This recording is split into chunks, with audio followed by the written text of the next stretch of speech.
ಹಾಸನ ಜಿಲ್ಲೆಯ ಹೊಳೆನರಸೀಪುರ ತಾಲೂಕಿನಿಂದ ಒಂದು ಆತಂಕಕಾರಿ ಸುದ್ದಿ ಬಂದಿದೆ. ಶಾಲೆಯೊಂದರ ದಶಕಗಳ ಹಳೆಯ ಕಟ್ಟಡ ಸಂಪೂರ್ಣವಾಗಿ ಶಿಥಿಲಗೊಂಡಿದ್ದು, ಯಾವುದೇ ಕ್ಷಣದಲ್ಲಾದರೂ ಕುಸಿದು ಬಿದ್ದು ಮಕ್ಕಳ ಪ್ರಾಣಕ್ಕೆ ಕುತ್ತು ತರುವ ಆತಂಕ ನಿರ್ಮಾಣವಾಗಿದೆ.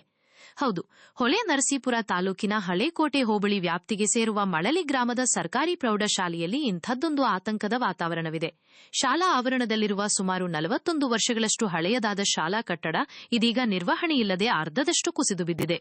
ಶಾಲಾ ಆವರಣದಲ್ಲಿ ಈಗಾಗಲೇ ಹೊಸ ಕಟ್ಟಡಗಳನ್ನು ನಿರ್ಮಿಸಲಾಗಿದ್ದು, ಸದ್ಯ ವಿದ್ಯಾರ್ಥಿಗಳಿಗೆ ಅಲ್ಲಿಯೇ ಸುಗಮವಾಗಿ ಪಾಠ ಪ್ರವಚನಗಳು ನಡೆಯುತ್ತಿವೆ. ಆದರೆ ಮಕ್ಕಳು ಆಟವಾಡುತ್ತಾ ಈ ಶಿಥಿಲಗೊಂಡ ಕಟ್ಟಡದ ಬಳಿ ಹೋದರೆ ಅಪಾಯ ಕಟ್ಟಿಟ್ಟ ಬುತ್ತಿ. ಹೊಸ ಕಟ್ಟಡಗಳ ಸೌಲಭ್ಯವಿರುವುದರಿಂದ ಈ ಹಳೆಯ ಕಟ್ಟಡದ ಯಾವುದೇ ಅವಶ್ಯಕತೆ ಈಗಿಲ್ಲ. ಹೀಗಾಗಿ ಅನಾಹುತ ಸಂಭವಿಸುವ ಮುನ್ನವೇ ಈ ಕಟ್ಟಡವನ್ನು ತಕ್ಷಣವೇ ತೆರವುಗೊಳಿಸಬೇಕು ಎಂದು ಗ್ರಾಮಸ್ಥರು ತೀವ್ರವಾಗಿ ಒತ್ತಾಯಿಸುತ್ತಿದ್ದಾರೆ. ಈ ಗಂಭೀರ ಸಮಸ್ಯೆಯ ಕುರಿತು ಮಳಲಿ ಹಾಗೂ ಸುತ್ತಮುತ್ತಲ ಗ್ರಾಮಸ್ಥರ ಪರವಾಗಿ ಹಾಸನದ ವಕೀಲರಾದ ತೀರ್ಥಪ್ರಸಾದೆ ಮಳಲಿ ಅವರು ಪ್ರತಿಕ್ರಿಯಿಸಿದ್ದಾರೆ. ವಿದ್ಯಾರ್ಥಿಗಳ ಪ್ರಾಣಕ್ಕೆ ಸಂಚಕಾರ ತರಬಲ್ಲ ಈ ಕಟ್ಟಡದಿಂದ ಮುಂದೆ ಆಗಬಹುದಾದ ಅನಾಹುತಗಳನ್ನು ತಪ್ಪಿಸಲು ಜಿಲ್ಲಾಧಿಕಾರಿಗಳು ಹಾಗೂ ಶಿಕ್ಷಣ ಇಲಾಖೆಯ ಮುಖ್ಯಸ್ಥರು ತುರ್ತಾಗಿ ಗಮನಹರಿಸಬೇಕು. ಯಾವುದೇ ಮುಲಾಜಿಲ್ಲದೆ ಈ ಅಪಾಯಕಾರಿ ಕಟ್ಟಡವನ್ನು ಕೂಡಲೇ ತೆರವುಗೊಳಿಸಲು ಸೂಕ್ತ ಆದೇಶ ಹೊರಡಿಸಬೇಕು ಎಂದು ಅವರು ಆಗ್ರಹಿಸಿದ್ದಾರೆ.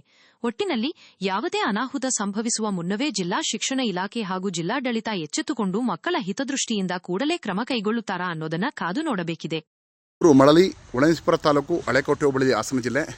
ನಮ್ಮೂರಿನಲ್ಲಿ ಹಳೆಯ ಸರ್ಕಾರಿ ಪ್ರೌಢಶಾಲಾ ಕಟ್ಟಡದ ದುಸ್ಥಿತಿಯ ಬಗ್ಗೆ ನಾನು ಹೇಳ್ತೀನಿ. ಯಾವ ಕಾರಣಕ್ಕೆ ಇದನ್ನು ಇನ್ನೂ ಇಟ್ಕೊಂಡಿದ್ದಾರೋ ಗೊತ್ತಿಲ್ಲ ಸರ್ಕಾರ. 1984ರಲ್ಲಿ ಆಗಿನ ಜಿಲ್ಲಾ ಉಸ್ತುವಾರಿ ಸಚಿವರು ಮತ್ತು ಲೋಕೋಪಯೋಗಿ ಮತ್ತು ನೀರಾವರಿ ಸಚಿವರಾದ ದೇವೇಗೌಡರ ಶಂಕುಸ್ಥಾಪನೆಯಲ್ಲಿ ಆಗಿ 95ರಲ್ಲಿಯೇ ಇದನ್ನು 1985ರಲ್ಲಿ ಇದರ ಕನ್ಸ್ಟ್ರಕ್ಷನ್ ಆಗಿರ್ತದೆ. ಸುಮಾರು 41 ವರ್ಷಕ್ಕೂ ಅಧಿಕ ಹಳೆಯ ಕಟ್ಟಡ ಇದಾಗಿದೆ. ಈ ಕಟ್ಟಡವನ್ನು ಈಗ ಯಾವುದೇ ರೀತಿಯಲ್ಲೂ ಉಪಯೋಗಿಸ್ತಿಲ್ಲ. ದಯಮಾಡಿ ನೋಡ್ಬೋದು ಯಾವ ರೀತಿ ಹಾಳಾಗೋಗಿದೆ ಅಂತ. ಲಕ್ಷಾಂತರ ವಿದ್ಯಾರ್ಥಿಗಳಿಗೆ ಇದು ವಿದ್ಯಾಕಾಶಿಯಾಗಿತ್ತು. ನೋಡ್ಬೋದು ಸ್ಥಳವನ್ನು ಎಷ್ಟು ರೀತಿ ಇದೆ ಅಂತ. ನೋಡಿ, ಕಟ್ಟಡದೊಳಗೆ ಒಂದು ಮರ ಬೆಳೆದಿದೆ. ಇದರ ದುಸ್ಥಿತಿ ಯಾವ ರೀತಿ ಇದೆ ಅಂದರೆ ಯಾವಾಗ ಏನಾಗುತ್ತೋ ಗೊತ್ತಿಲ್ಲ. ಈ ಜಾಗದಲ್ಲಿ ನಮ್ಮೂರಿನ ಶಾಲಾ ವಿದ್ಯಾರ್ಥಿಗಳು ಪ್ರತಿದಿನ ಬೆಳಗ್ಗೆ ಸಂಜೆ ಮಧ್ಯಾಹ್ನ ಬರ್ತಾರೆ. ಅಲ್ಲಿ ಹೊಸ ಕಟ್ಟಡಗಳಿದಾವಲ್ಲ, ಅಲ್ಲಿಗೆ ಹೋಗ್ತಾರೆ. ತುಂಬ ಅತ್ಯದ್ಭುತವಾದಂಥ ಕಟ್ಟಡಗಳು ನಮ್ಮೂರಲ್ಲಿದ್ದಾವೆ. ದಯಮಾಡಿ ನೋಡಿ ಸ್ನೇಹಿತರೆ, ತುಂಬ ನೋಡಿ ಕಟ್ಟಡದ ಸ್ಥಿತಿ ನೋಡಿ. ಪ್ರಾಣಾಪಾಯ ಆಗಿಲ್ಲ. ಯಾರಿಲ್ಲದ ಸಮಯದಲ್ಲಿ ಇದು ಬಿದ್ದೋಗಿರ್ಬೋದು. ಆಲ್ರೆಡಿ ಕಟ್ಟಡದ ದುಸ್ಥಿತಿಯನ್ನು ಹತ್ತಿರದಲ್ಲಿ ತೋರಿಸ್ತೀನಿ. ಮಕ್ಕಳು ಮುಂಚೆ ಓದ್ತಿದ್ವು. ಇಲ್ಲೆಲ್ಲ ಕೂತಿರೋರು ಈ ಜಗಲಿ ಮೇಲೆ ಕಾರಿಡಾರಲ್ಲಿ. ಇದು ಒಳ ಕಟ್ಟಡ. ಈ ಕೂತಿದ್ದಾಗ ನೋಡಿ ಈ ರೀತಿ ಅನಾಹುತ ಆಗಿದೆ. ಪುಣ್ಯ ಏನು ಅಂದರೆ ಆ ಸಮಯದಲ್ಲಿ ಯಾವ ವಿದ್ಯಾರ್ಥಿಗಳು ಕೂಡ ಇರಲಿಲ್ಲ. ಹೀಗಾಗಿ ಜೀವಹಾನಿ ಆಗಿಲ್ಲ. ನೋಡಿ ಸ್ನೇಹಿತರೆ, ದಯಮಾಡಿ ಇದ್ರ ಬಗ್ಗೆ ಜಿಲ್ಲಾಡಳಿತ ತುರ್ತು ಕ್ರಮ ಕೈಗೊಳ್ಳಬೇಕು. ಕ್ಷೇತ್ರ ಶಿಕ್ಷಣಾಧಿಕಾರಿಗಳು, ಜಿಲ್ಲಾ ಎಜುಕೇಷನ್ನಿನ ಮುಖ್ಯಸ್ಥರು ದಯಮಾಡಿ ಈ ಬಗ್ಗೆ ಕ್ರಮ ಕೈಗೊಳ್ಳಿಲ್ಲ ಅಂದರೆ ಮಕ್ಕಳ ಪ್ರಾಣ ಹಾನಿ ಆದರೆ ನೀವೇ ಹೊಣೆಯಾಗಿರ್ತೀರಾ. ಇದನ್ನು ಬೇಗ ಡೆಮೊಲಿಷನ್ ಮಾಡಿಸ್ಬೇಕು. ಮಕ್ಕಳಿಗೆ ಇಲ್ಲೊಂದು ಒಳ್ಳೆ ಜಾಗ ಸಿಗುತ್ತೆ ನೋಡಿ. ಮಕ್ಕಳು ಇಲ್ಲೇ ಇರ್ತಾರೆ ಯಾವಾಗಲೂ. ದಯಮಾಡಿ ನೋಡಿ.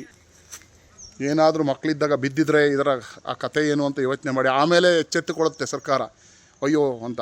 ಈಗಲೇ ಪ್ರೀ ಪ್ಲ್ಯಾಂಡ್ ಆಗಿ ದಯವಿಟ್ಟು ಮಾಡಿ. ಈ ಕಟ್ಟಡದ ದುಸ್ಥಿತಿ ನೋಡಿ. ದಯಮಾಡಿ ಇಲ್ಲಾಗುವ ಅನಾಹುತವನ್ನು ತಪ್ಪಿಸ್ಬೇಕಾಗುತ್ತೆ. ಇಲ್ಲ ಅಂದರೆ ಇದಕ್ಕೆಲ್ಲ ನಾವು ಯಾರ ಮೇಲೆ ಕ್ರಮ ಕೈಗೊಳ್ಳಬೇಕು? ಮಕ್ಕಳಿಗೆ ಏನಾದರೂ ಜೀವಕ್ಕೆ ತೊಂದರೆ ಆದರೆ ಯಾರು ಕಾರಣ? ದಯಮಾಡಿ ಸರ್ಕಾರ, ಕ್ಷೇತ್ರ ಶಿಕ್ಷಣಾಧಿಕಾರಿಗಳು ಹೊಳೆನರಸೀಪುರ ಹಾಗೂ ಹಾಸನ ಜಿಲ್ಲಾ ಶಿಕ್ಷಣ ವ್ಯವಸ್ಥೆಯ ಮುಖ್ಯಸ್ಥರು, ಜಿಲ್ಲಾಧಿಕಾರಿಗಳು ಈಗ ಈ ಬಗ್ಗೆ ಕ್ರಮ ಕೈಗೊಂಡು ದಯಮಾಡಿ ಈ ಶಿಥಿಲಗೊಂಡಿರೋ ಕಟ್ಟಡವನ್ನು ಆಲ್ರೆಡಿ ಬಿದ್ದೋಗಿದೆ. ಈ ಕಟ್ಟಡವನ್ನು ದಯಮಾಡಿ ನೀವು ಡೆಮೊಲಿಷನ್ ಮಾಡಿ. ಇಲ್ಲದೆ ಹೋದರೆ ನಮ್ಮ ಮಕ್ಕಳ ಪ್ರಾಣಕ್ಕೆ ಏನಾದರೂ ಹಾನಿ ಆದರೆ ಅದಕ್ಕೆ ನೇರವಾಗಿ ನೀವೆಲ್ಲ ಕಾರಣ ಆಗಿರ್ತೀರ. ಸುಮಾರು ಬಾರಿ ಈ ಬಗ್ಗೆ ನಾವು ಎಲ್ಲ ರೀತಿ ಎಲ್ಲರಿಗೂ ಕೂಡ ಹೇಳಿದರೂ ಕೂಡ ಏನೇ ಪ್ರಯೋಜನ ಆಗಿಲ್ಲ. ದಯಮಾಡಿ ಕೈ ಮುಗಿದು ಕೇಳ್ತಿದ್ದೀನಿ, ದಯಮಾಡಿ ಕಟ್ಟಡದ ದುಸ್ಥಿತಿ ನೋಡಿ ಹೇಗಿದೆ. ದಯವಿಟ್ಟು ಡೆಮೊಲಿಷನ್ ಮಾಡಿ. ನಿಮಗೇನು ಪ್ರಾಬ್ಲಮ್ ಏನಾಗಿಲ್ಲ ಇದರಿಂದ. ಧನ್ಯವಾದಗಳು ಎಲ್ಲರಿಗೂ. ದಯಮಾಡಿ ಸಪೋರ್ಟ್ ಮಾಡಿ. ಎಲ್ಲರೂ ಇದನ್ನು ಹೆಚ್ಚು ಶೇರ್ ಮಾಡಿ, ಎಲ್ಲರಿಗೂ ತಲುಪಲಿ. ಇದು ಮಳಲಿ ಸರ್ಕಾರಿ ಪ್ರೌಢಶಾಲೆಯ ದುಸ್ಥಿತಿ. ಹಳೆ ಕಟ್ಟಡದಿದು. ಹೊಸ ಕಟ್ಟಡ ಇದೆ, ನಮ್ಗೆ ಹಳೆ ಕಟ್ಟಡ ಬೇಕಾಗಿಲ್ಲ. ಹೊಸ ಕಟ್ಟಡ ನೋಡಿ ಎಷ್ಟು ಚೆನ್ನಾಗಿದೆ. ಸಾಕು ನಮ್ಗೆ. ಅದಲ್ಲಿ ಮಕ್ಕಳು ಅಲ್ಲಿ ಕೂರ್ತವೆ. ಇಲ್ಲಿ ಮಕ್ಕಳು ಬೆಳಗ್ಗೆ ಹೊತ್ತು ಆಟ ಆಡ್ತಾರೆ, ದನ ಕರುಗಳು ಮೇಯಕ್ಕೆ ಬಿಟ್ಟಿರ್ತಾರೆ. ಯಾರಿಗಾದರೂ ಆದರೆ ಯಾರು ಕಾರಣ ಹೇಳಿ? ಧನ್ಯವಾದಗಳು ಎಲ್ಲರಿಗೂ.